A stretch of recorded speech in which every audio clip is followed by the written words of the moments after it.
American and African firms reached more than $15 billion in new commitments and deals at a summit, of course, hosted by President Joe Biden. The U.S. is moving to increase its commercial ties with the continent through investments rather than aid. The commitments cover sustainable energy, health systems, agribusiness, digital connectivity, infrastructure, and more. So with reactions to the just concluded U.S.-Africa Leadership Summit in Washington, D.C., we have Sanyade Okoli, CEO, Alpha African Advisory, joining us here. Good morning to you. Thank you so much for being with us. Well, how would you assess this summit? What's your take on how everything that concluded there? So, as you know, it's the first one in 8 years. It's not surprising that that we didn't have a lot going on. Certainly, the previous president. Somewhat mixed feelings, to be honest. Of course, having investment coming onto the continent is always a good thing. Well, it's usually a good thing if it's deployed well. But my thing is, we've got to bear in mind that they're not doing this simply because they love us. Right. But there's several factors at play. There's the geopolitics. Literally, every article you read on this summit makes it very clear that the reason why the US is now courting Africa is essentially they feel like they've lost place to China and to Russia. Right. So that's purely geopolitics. But equally, I saw a statistic, I think it was the US Trade Department website, that was saying that for every dollar they spend in the sort of trade development, they get $136 back for US companies. Wow. So this is about stimulating their economy as well. Right. They recognize that Africa is the fastest growing continent. It's already got over 1 billion people and it's the fastest growing. And it's a relatively young continent. And as we know, vis-a-vis development, let's just say there are significant opportunities. Right.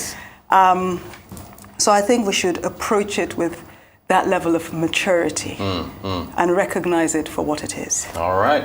Well, what do you make of the digital pledge, $350 million from the U.S.? I think we can lump all this together. Visa announcing $1 billion as well. I guess that ties into the stats you just shared with me. It all ties into the stats. And some people might also add another level to say there might be a social aspect.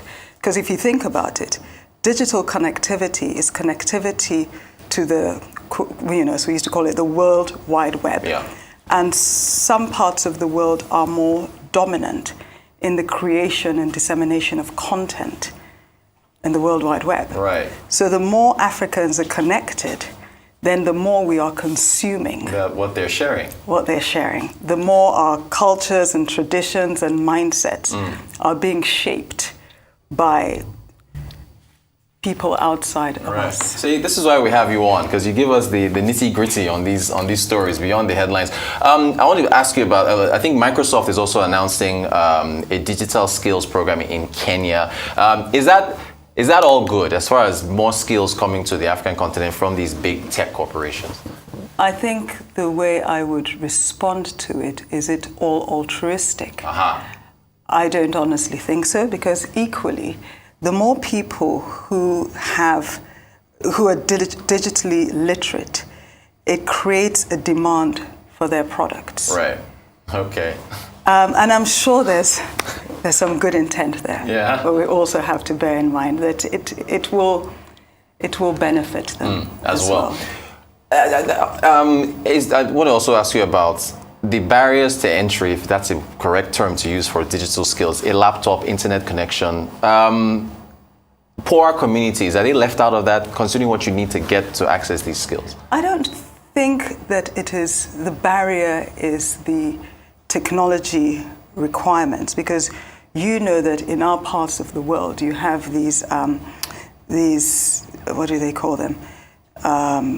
Business centers. Right. Places with the laptops, etc., that people can go and pay and utilize.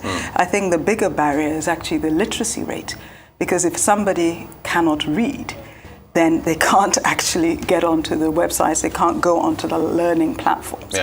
But the onus is on us to ensure that we are raising our literacy rate. And the reality is, the more digitally literate people are, the better it is for them. It enables them to be able to compete for jobs that beforehand, they couldn't.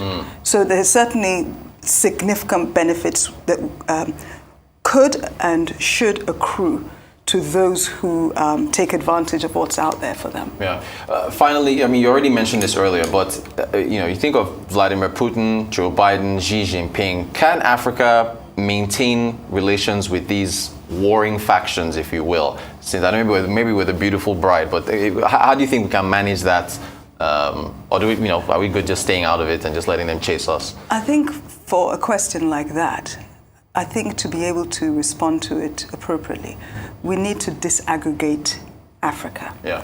Because if you think about it, a lot of countries, even when it comes to colonization, they were colonized by different countries. Right. Generally, none of those three, certainly. But I don't expect us to act as a herd.